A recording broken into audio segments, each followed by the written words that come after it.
पिछली दफा हमने क्या सीखा था खुदाम के कलाम में से? जो पिछला इतवार गुजरा है उस वक्त हमने क्या खुदाम के कलाम में से सीखा था पिछले संडे? हाँ जी, कोई भी बता सकता है तो बताए, ताकि पता तो चले कि कोई आउटकम है, कुछ समझ भी आती है कि नहीं कलाम की। हाँ जी बताएं।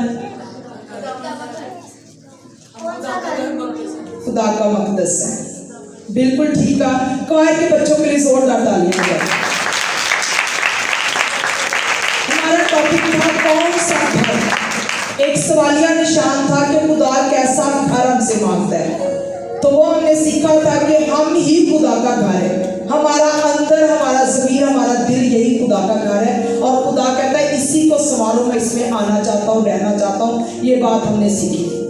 लेकिन आज हम सीखेंगे कि खुदा के घर के तल्लक से तो हमने सीखा, लेकिन आज हम अबलीस के घर के तल्लक से भी सीखेंगे कि अगर खुदा को रहने की जरूरत है तो अबलीस कहाँ पर रहता है, अबलीस को किस चीज़ की जरूरत है। आज हम खुदा के कलाम में से सीखेंगे।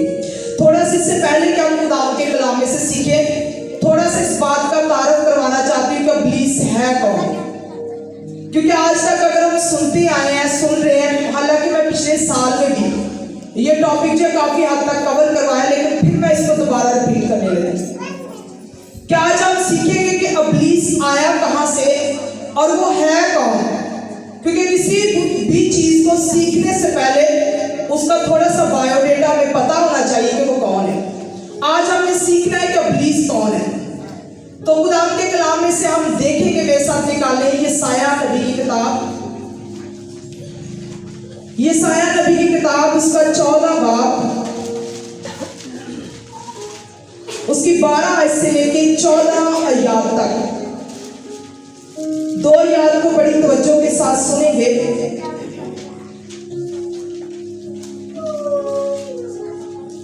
ऐसे बात के रोशन सितारे तो क्यों कर आसमान पर से गिर पड़ा, कौमों को पस्त करने वाले तो क्यों कर जमीन पर पटका गया।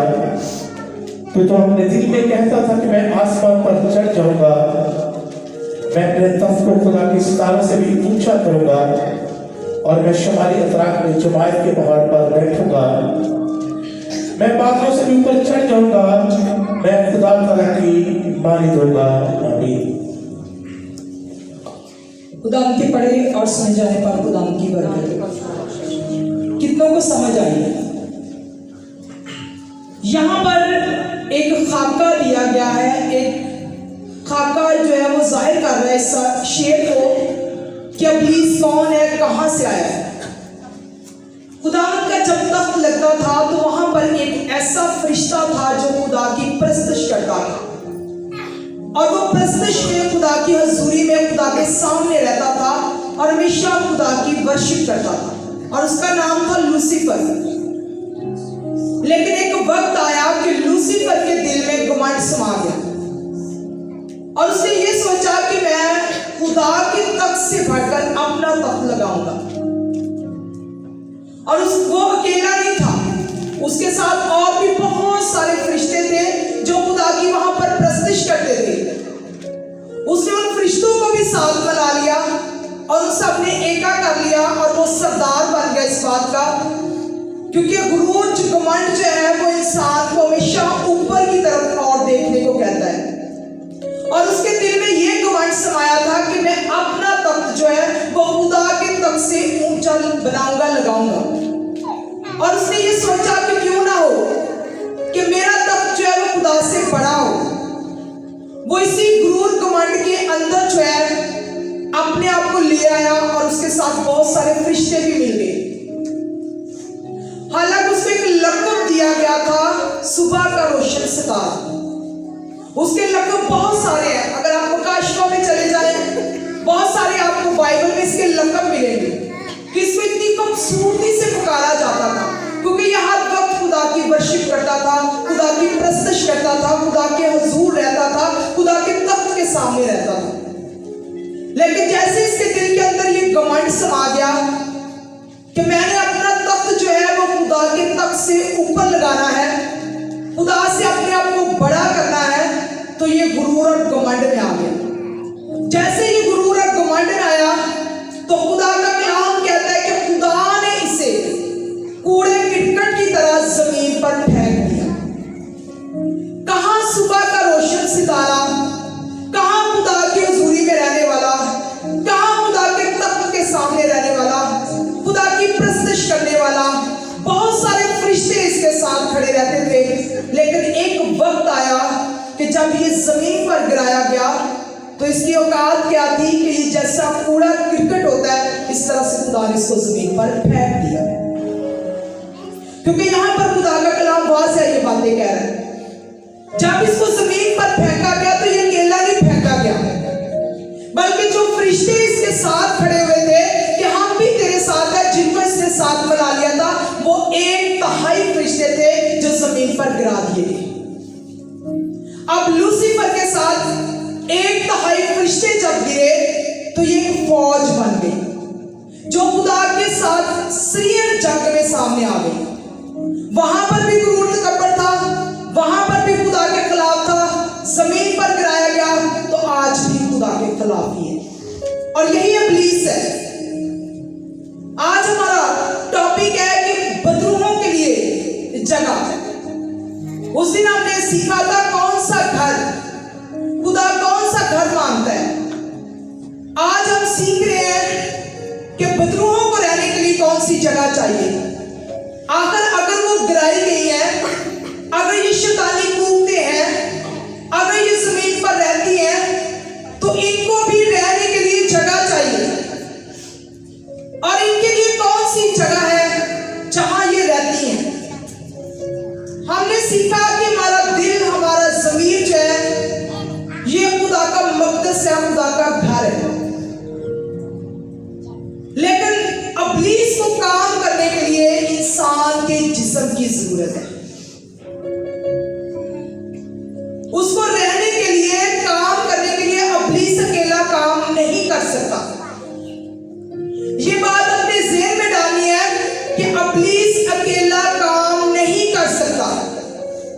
उसको करने के लिए इंसान चाहिए, और इंसान का जिस्म उसको चाहिए जहां से होकर वो काम करता है। कितनों को यहां तक समझ आ रही है कि इब्लीस को रहने के लिए, काम करने के लिए इंसान का जिस्म चाहिए, और खुदा को घर बनाने के लिए, रहने के लिए इंसान का अंदर चाहिए। दोनों बातों को ज़हन में रखना कि आज हम सीख रहे हैं कि बदरूहें कहाँ रहती हैं, शैतानी कूदते कहाँ रहती हैं। पहले हमने थोड़ा सा उसका इंट्रोडक्शन सीखा कि वो है क्या। अब हम सीख रहे हैं कि उनको कहाँ रहना है। निकाले मेरे साथ खुदा के कलाम में से लूका तबीब की मार्फत लिखी गई अंजीली बयान। खुदा के कलाम में से लूका तबीब की मार्फत लिखा गया अंजीली बयान, उसका 22 बाब 3 से 6 आयत तक।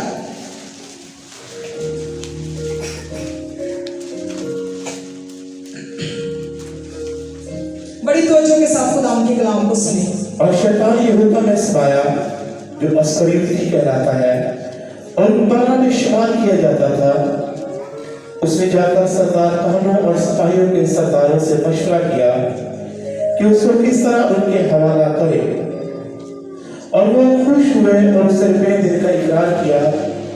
और उसने मान लिया और मौका ढूंढने लगा कि उसे बगैर हंगामा उनके हवाला कर दे। खुदा के पढ़े और सुने जाने पर खुदा की बरकत हो। कितने इस बात को जानते हैं? तकरीबन सारे ही जानते हैं। यीशु के शिगिर्दों के बारे में सभी जानते हैं, लेकिन यहूदा अस्कर यहूदी के बारे में बहुत ही ज्यादा जानते हैं, क्योंकि यहां इसका एक रोल नजर आ रहा है। इसने यीशु के पकड़वाने में एक काम किया है, और वो काम सबको याद है कि यहूदा ने कौन सा काम किया था। हालांकि ये खुदा के साथ रहने वाला उन शिगिर्दों में से था जो यीशु के साथ रहते थे, यीशु के मौजज़ात देखते थे, यीशु के बड़े कामों से वाकिफ थे, यीशु के साथ मनाती करते थे, और यीशु के साथ उठता बैठता खाता पीता था।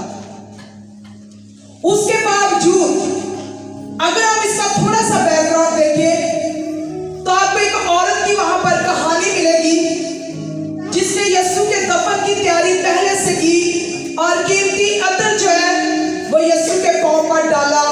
और वहां पर भी यहूदा अस्करियोती के अंदर एक बात नजर आती है। वो कहता है कि यही अतर जो है ये बेचकर गरीबों को दिया जा सकता था। उसको गरीबों की क्यों फिक्र थी? इसलिए कि थैली उसके पास रहती थी, रुपया पैसा यहूदा अस्करियोती के पास होता था और उसको थैली की पैसे की इसलिए फिक्र थी।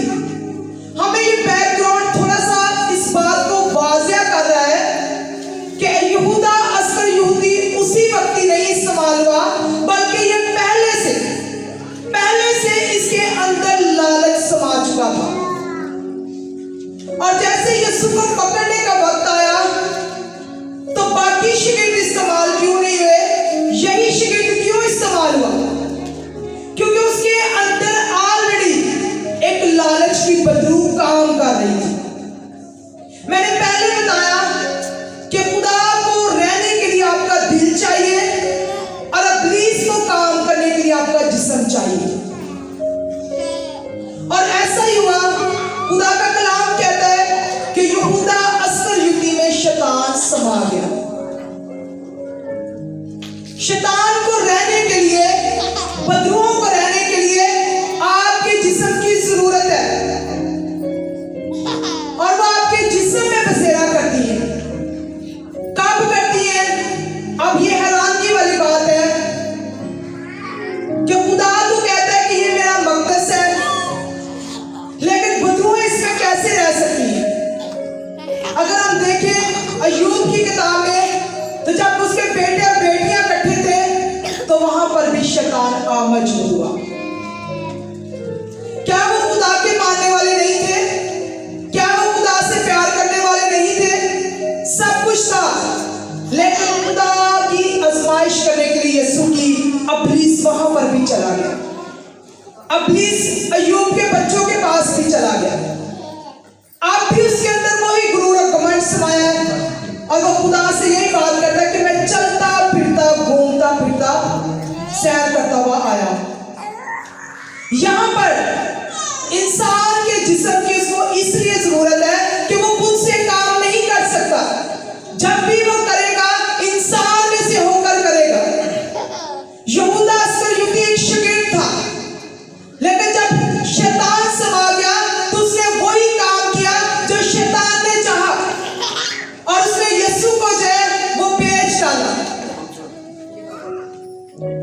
हालांकि वो यीशु के साथ रहने वाला है, खुदा की कुदरत को जानता है, यीशु से वाकिफ है, मौजज़े देख चुका है, खुदा की कुदरत को देख चुका है। उसके बावजूद भी जब इब्लीस उसके अंदर समा गया तो उसका अपना कुछ ना रहा, अकल बंद हो गई, आंखें बंद हो गई और वो खुदा को, यीशु को पकड़वाने के लिए एक इस्तेमाल होने वाला हथियार बन गया। और क्या था? पैसों का लालच। आगे हम देखेंगे खुदा के कलाम में से निकाले मेरे साथ मत्ती की इंजील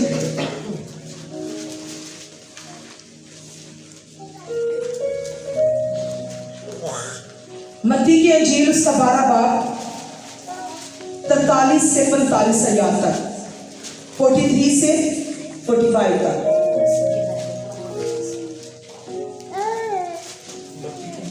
मत्ती की इंजील उसका 12 बाब 43 से 45 तक, 43 से 45 आयत तक। और जब नापाक आदमी में से निकल गया तो सूखे मकानों में आराम ढूंढती फिरती है और नहीं पाती।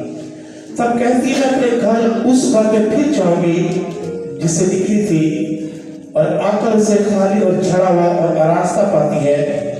फिर जाकर और 7 रूहें अपने से बुरी हमरा ले आती है और वो दाखिल होकर वहां बसती है और उस आदमी का पिछला हाल पहले से भी बदतर हो जाता है। इस जमाने के बुरे लोगों का हाल भी ऐसा ही होगा। खुदा उनके पढ़े और संजय पर खुदा की बरकत हो। यहाँ पर बिल्कुल वाज़ेह एक बात कर दी गई है। आज हम सीख रहे हैं कि बदरूहें कहाँ रहती हैं। पहले मैंने आपको बताया कि वो आप बदरूहों का आपका जिस्म चाहिए काम करने के लिए, अब मैं आपको बताने लगी कि वो कहां पर बसेरा करती है, कहां पर रहती है।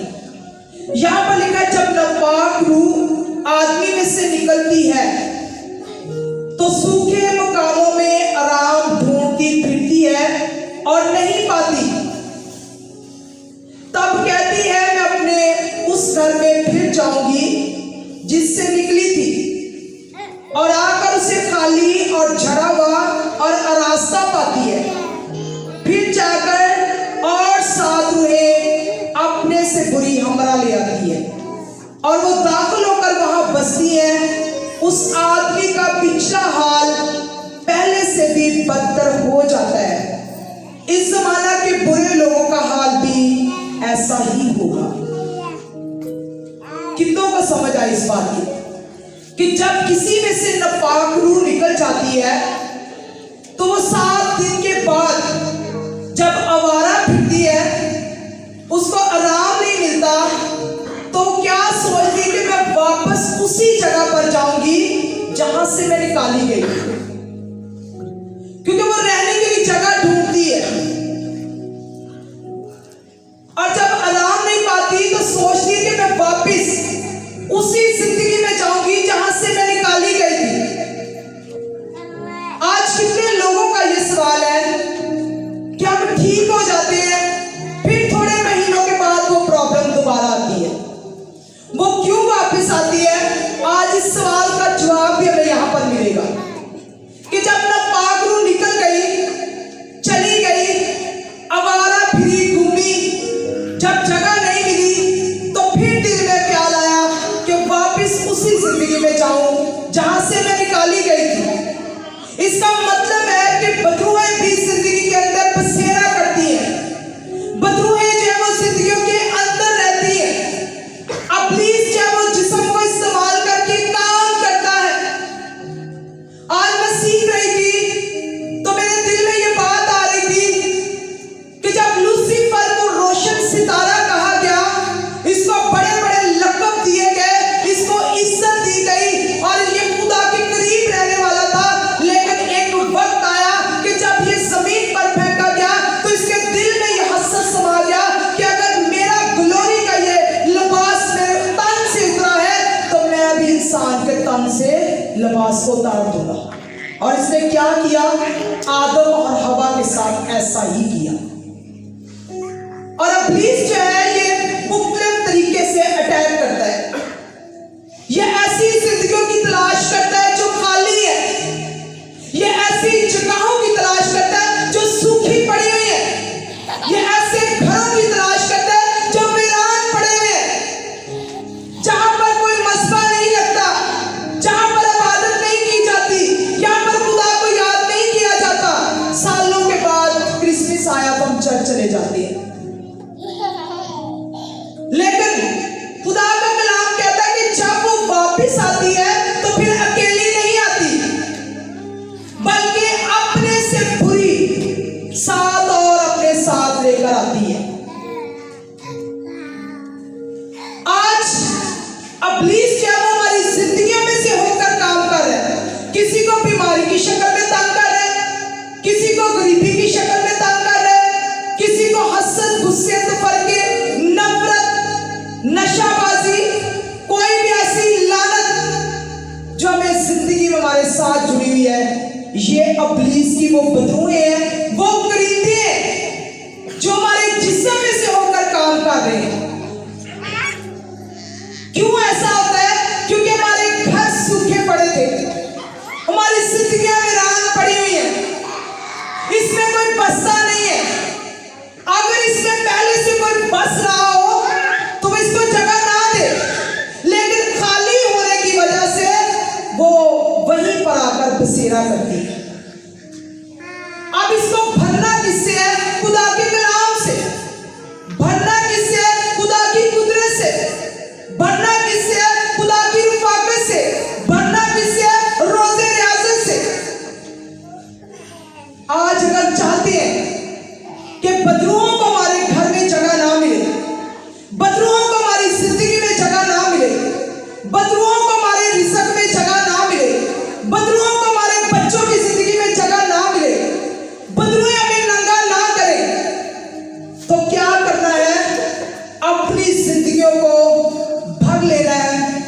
खुदा की कुदरत के साथ, खुदा की रफ़ाक़त के साथ अपने आप को जोड़ लेना है, खुदा की मोहब्बत के साथ अपने आप को जोड़ लेना है, वरना हम बच नहीं सकते। अगर खुदा हमारी आंखें खोले तो हम देखेंगे दुनिया में ये मखलूक किस तरीके से काम कर रही है। अगर हम यहाँ इतने लोग बैठे हैं तो ये फ़ज़ा में 3 गुना ज्यादा है जो काम कर रही है, लेकिन बचाने वाला एक ही है, वो जबरदस्त है, क्योंकि उसने इब्लीस ने चाहा उसको मौत तक पहुंचाए। जब उसने मौत तक पहुंचाया तो यीशु ने सलीब पर मौत पर फतह पाकर उसी डंक को तोड़ा, उसी उसने कमजोरी को जड़ निकाला। आज मौत का हमारे लिए कोई भी निशान नहीं था, लेकिन ये इंसान ने अपनी नाफरमानी से पैदा की। आज हम कब्रों की पूजा करते हैं, कब्र मौत को जाहिर करती है। आज हम कब्रों के अंदर धंसे हुए हैं तो कब्रें जब मौत को जाहिर करती है। खुदा तो यीशु तो कब्र में से बाहर आ गया, उसने तो फतह पाई। आज हमारी जिंदगियों में क्या हालात है, क्योंकि इब्लीस को जिस्म चाहिए काम करने के लिए, और वो इंसान को मोल्ड कर लेता है, इंसान को अपनी तरफ कर लेता है ताकि उसमें से होकर काम करे। इसलिए आज हम सीख रहे हैं कि बदरूहें कहाँ रहती हैं? वीरान मकामों में रहती हैं, वीरान दिलों के अंदर रहती हैं, बंजर ज़मीनों में रहती हैं, जहाँ पर कुछ भी नहीं है, जहाँ पर कोई खुदा की कुदरत काम नहीं कर रही, कोई उनका खुदा के साथ तल्लक नहीं है। और जब हमारा खुदा के साथ कोई तल्लक नहीं है, हम रूखे सूखे हैं, कोई कलाम हमारी जिंदगी में नहीं है, किसी चर्च के साथ हमारी रफ़ाक़त नहीं है, किसी खादम के साथ हमारी रफ़ाक़त नहीं है, तो हमारी जिंदगियां वीरान और बंजर है। बदरूहें ढूंढेगी कि हम कहाँ आकर रहे हैं, और जैसे ही वो देखेगी कि ये घर खाली है, जिंदगियां खाली है, वो वहीं पर आकर बसेरा करेगी और वहां पर रहेगी, इंसानों को अपने काम के लिए इस्तेमाल करेगी, और इंसान इब्लीस के कामों के लिए इस्तेमाल होंगे। और ऐसा है, हम अपनी जिंदगियों पर गौर करें, क्या आज मेरी जिंदगी के अंदर खुदा का घर बना हुआ है या नहीं है? क्या वो मज़बा है जो खुदा चाहता है कि हम सुबह शाम उसकी हुज़ूरी में जाएं? क्या मेरी जिंदगी में खुदा का ये खौफ है? क्या मैं उसकी इबादत करता हूँ, करती हूँ? क्या मेरे घर के अंदर बच्चों के दरमियान बैठकर मैं कोई मसबा लगाता हूँ खुदा का? जब मसबा लगेगा, गर्मी होगी, तो वहां पर मच्छर मक्खियां आएंगे तो वहीं पर भस्म हो जाएंगे, चाहे कैसी भी बदरूहें आपका पीछा करे। लेकिन अगर आपका मसबा रूह से गर्म है तो वो आपका कुछ भी बिगाड़ नहीं सकती। लेकिन अगर आपका मसबा ठंडा है, आपके घर में कोई दुआ बंदगी नहीं है, कोई खुदा का तख्त नहीं लगता, कोई मसबा नहीं सजता, तो हम जो है बगैर वीरान संसान है, वहां पर कोई भी आकर रह सकता है। इसलिए आज अपनी जिंदगियों पर गौर करें कि इब्लीस को हमारा जिस्म चाहिए काम करने के लिए। क्या गौर करें कि मेरा बदन खुदा के जलाल के लिए है या मैं इब्लीस के कामों के लिए इस्तेमाल हो रहा हूं? हर इंसान अपने अंदर को जानता है, क्योंकि खुदा का कलाम एक आईना है, ये हमारी ही शक्ल हमें दिखाता है। आज गौर करना है कि मुझ में कौन से काम है। क्या कोई ऐसी बदरू तो मेरे अंदर नहीं बसेरा किए हुए, जिसको मैंने जगह दी हुई है, जो मेरे अंदर बीमारी बनकर रह रही है, जो मेरे अंदर गरीबी बनकर रह रही है, जो मेरे अंदर झूठ प्रेम बनकर रह रही है? क्योंकि अब खुदा का कलाम कहता है, निकाले मेरे साथ यूहन्ना रसूल की इंजील 10:10 आए, और देखेंगे कि शैतान के क्या काम है। यूहन्ना की इंजील उसका 10:10 आए, बड़ी तवज्जो के साथ सुने। और चोर नहीं आता मगर चुराने और मार डालने और हलाक करने को, मैं इसलिए आया कि वो जिंदगी पाए और कसरत से पाए। कितनों को समझ आई इब्लीस की खतरनाक बात? अक्सर एक बात है कि जब बच्चे किडनैप हो जाते हैं तो किडनैपर जो होते हैं वो माँ बाप से पैसा मांगते हैं बच्चों को छोड़ने के लिए। आज इब्लीस हमारा किडनैपर है। बेशक मेरे और आपके मसीहा ने कफारा देकर लहू बहाकर हमें आजाद कर दिया, लेकिन उसके बावजूद वो किडनैप कैसे करता है? चोरी के साथ। वो चोर है, डकैत है, झूठा है, हलाक करता है, मार देता है, कत्ल कर देता है, हलाक कर देता है।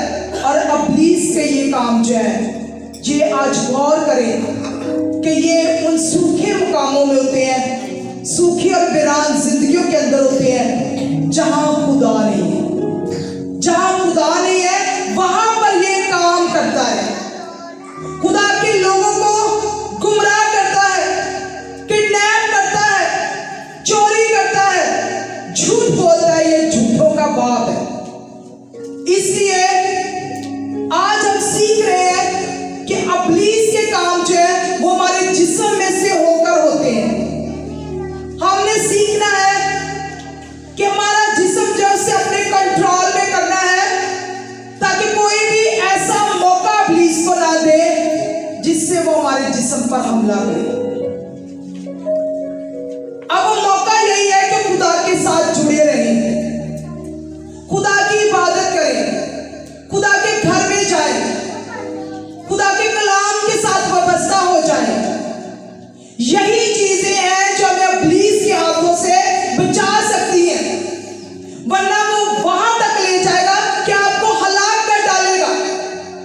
कोई ऐसी बीमारी लाके खड़ा कर देगा जो आपकी हलाकत बन जाएगी। वो आपका सुकून, इत्मीनान चोरी करके ले जाएगा। वो चोर है, चुरा लेता है सब कुछ, आपकी खुशियों को चुरा लेगा, आपको कत्ल कर डालेगा। इसलिए आज इतने खतरनाक कामों से बचने के लिए उसे अपनी जिंदगी में जगह ना दे, अपने जिस्म में से होकर काम ना करने दे। और इब्लीस जो है, इसका मैदान जो है वो हमारा ज़हन है, और ये आंखों के जरिए से अटैक करता है। कितने जानते हैं कि दाऊद नबी पर गुनाह का अटैक कहां से हुआ? आंखों के जरिए से हुआ। आज भी इब्लीस मीडिया के वसीला से मुख्तलिफ तरीके से बच्चों पर अटैक करता है। हो सकता वो कार्टून हो सकता वैसे ड्रामे हो सकता कोई भी ऐसा काम हो। इब्लीस ने अपना नेटवर्क इतनी तेजी के साथ दुनिया में फैला दिया है कि वो अपना काम जारी किए हुए। हम समझते हैं कि शायद इब्लीस रेस्ट कर रहा है, ना वो दिन में रेस्ट करता है, ना वो रात में रेस्ट करता है। वो हर वक्त उन बदजीदों के पीछे भाग रहा है जो खुदा के लोग हैं, ताकि उसको कहीं ना कहीं से गुमराह करे, गिराए और उसमें से जगह ढूंढे और उसको गिरा के उससे काम ले अपने। अगर वो इतना शातिर है तो आज हमें कैसा होना चाहिए? क्या पूरी रात सोना चाहिए? अपने लिए दुआ करें, क्योंकि खुदा का कलाम कहता है कि दिन बुरे हैं। कोविड-19 आया, किसी ने नहीं देखा आज तक उस जरासीम को, लेकिन कितनी दुनिया को तबाह कर गया, कितनी दुनिया चली गई यहां से। बस सुनने में आता है, साइंसदान कहते हैं कि ये जरासीम है, हमने देखा नहीं तो हमें पता ही नहीं है। इसी तरह शैतान नजर नहीं आता, लेकिन काम वो अपने सारे कर रहा है।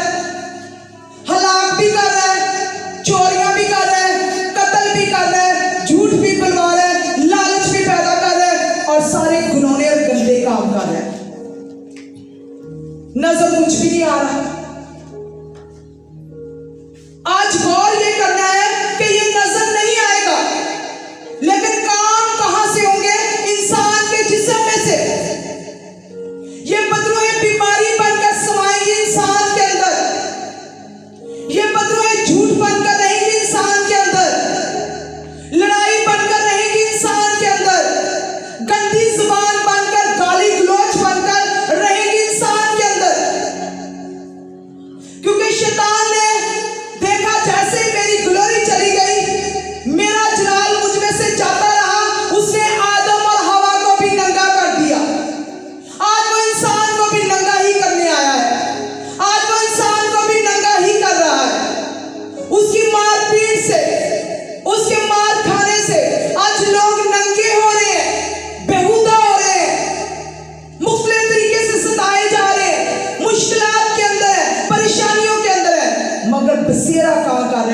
इंसानों में से, आज वो रह इंसानों में रहा है और उसके काम जो है वो हमारी हम सामने कर रहे हैं, हमसे वो करवा रहा है, लेकिन रहता कहाँ है? सूखे मकामों के अंदर, जहां वीरान मकाम है। आज हमें रूह से भरना है, खुदा के कलाम से भरना है, खुदा की कुदरत से भरना है, जिंदा चर्च के साथ जुड़ना है ताकि हम जिंदा रहें, हमारे अंदर वो पेट्रोल भरता रहे, पाक रूह की हुजूरी का मज़ा हमारे अंदर ठहरता रहे, हम खुदा में बढ़े, हमारी अक्ल खुले। अस्कर युवती का अगर वो दिमाग बंद ना करता, उसकी आंखें बंद ना करता, तो वो कभी भी इसमें समा नहीं सकता था। आज भी वो इंसान की आंखों को बंद करता है, ज़हन को बंद कर देता है और इंसान को। आज कितने लोग हैं ये सवाल करते हैं, जी साढ़े घर वाले तो चर्च नहीं आने देते, ताड़ी बात च नहीं आते, तो ना आने दे, इसलिए कि जिसके वो कब्जे के अंदर है। खुदा का कलाम कहता है कि सारी दुनिया उस शरीर के कब्जे में पड़ी हुई है। तो जब है ही वो शरीर के कब्जे में, तो वो कैसे आएंगे ऐसी दुआओं के अंदर, जहां पर आग पड़ेगी, जहां पर वर्शिप के दौरान आपके दिल को सुकून मिलेगा, तसल्ली मिलेगी, खुशी मिलेगी, एक तड़प के साथ आप आएंगे, दुआ करेंगे सच्चे दिल से, वहां पर आने के लिए इब्लीस आपको रोकेगा, आपके दरवाजों को बंद करेगा और इंसानों में से होकर करेगा। आज इस बात का ध्यान रखना कि बदरूहें कहीं से आपको और तंग नहीं करेंगी, आपकी अपनी जिंदगी में से, रिश्तेदारों में से, दूसरों में से होकर आप पर अटैक करेंगे। लेकिन समझने की बात यह है कि घरों को खाली नहीं छोड़ना, जिंदगियों को खाली नहीं छोड़ना, जिंदगी को वीरान नहीं करना। यह जिंदगी खुदा की तरफ से गिफ्ट है। जो इसकी कदर करेगा वो खुदा के घर की कदर करेगा, और जो उसकी इज्जत करेगा खुदा उसकी इज्जत करेगा। इसलिए आज उसके इस मकदस की इज्जत करें, इस बदन की इज्जत करें, हिफाजत करें, ताकि कोई भी इब्लीस का मंसूबा जो चोर की तरह आता है हमसे कुछ चुरा के ले ना जाए।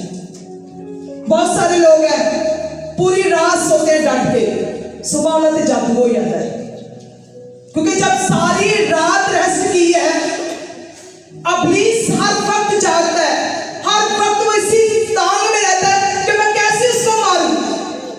जब पता है कि मेरा दुश्मन सर पर मंडला रहा है, तो भाई कोई घंटा निकाल लो खुदा के लिए। ये सारी बातें हमारे बस में हैं, लेकिन आज हम लाचार, मजबूर, परेशान, दुखी और आके रोना रोते हैं क्योंकि हम खुद मार खाते हैं, खुद उस इब्लीस को मौका देते हैं कि मेरी जिंदगी में और काम कर। अभी मैं ये अदीला की गवाही आपने सुनी, तो उसने कहा कि ये नए साल में हमने ऐलान किया कि हम खुदा की इबादत करेंगे, और आपको पता है कि इबादत के साथ कितनी बरकतें रिलेटेड है। उसने कहा जब तुम मेरी इबादत करोगे तो मैं तुम्हारी रोटी और पानी पर बरकत डालूंगा और बीमारियों को तुम में से दूर करूंगा। तभी तो बीमारियां हमारा पीछा नहीं छोड़ती, क्योंकि इबादत ही कोई नहीं है। आज अपनी जिंदगियों पर गौर करें कि इब्लीस दौड़ता फिरता है, वो किसको फाड़ खाए, वो किस में रहे, किससे अपने काम करवाए। और आज क्या आप चाहते हो कि इब्लीस आपकी जिंदगी में रहे और काम करे, जबकि उसने कहा कि ये बदन मेरा मकदस है, ये मेरा घर है। आज बच्चे नाफरमानियों में हैं, माँ बाप परेशान हैं, दुखों में है, मुसीबतों में है, बीमारियां पीछा नहीं छोड़ती। वही बात, एक मुट्ठी चौके तो दूसरी तैयार, एक मुश्किल हल होती है दूसरी तैयार होती है, क्योंकि हम खुद इब्लीस को मौका देते हैं। अगर हम जंग के लिए खड़े हैं, अगर हम उसको अपनी जिंदगी में जगह नहीं देंगे, तो वो घूमती फिरे, लाचार हो जाए, ढूंढे जगह। हमें इससे कोई गर्ज नहीं है, लेकिन हमारा बदन खुदा का मकदस है। रातों में खुदा को वक्त देना शुरू करें, रातों में खुदा के साथ ठहरना शुरू करें, रातों में खुदा से बातें करना शुरू करें। और खुदावंद आपको बहाल करेगा इस साल में। इब्लीस आपसे भागेगा, क्योंकि खुदा का कलाम ये बात कहता है कि बस खुदा के ताबिया हो जाओ और इब्लीस का मुकाबला करो तो वो तुमसे भागेगा।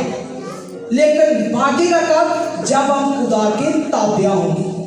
ताबिया होने के लिए, उसकी ताबियादारी में आने के लिए, फंबरदारी में आने के लिए जो कलाम कहता है उसको पूरा करें, फिर इब्लीस हमसे भागेगा। खुदावंद आज के कलाम के सिलसिले से मुझे आपको बहुत बरकत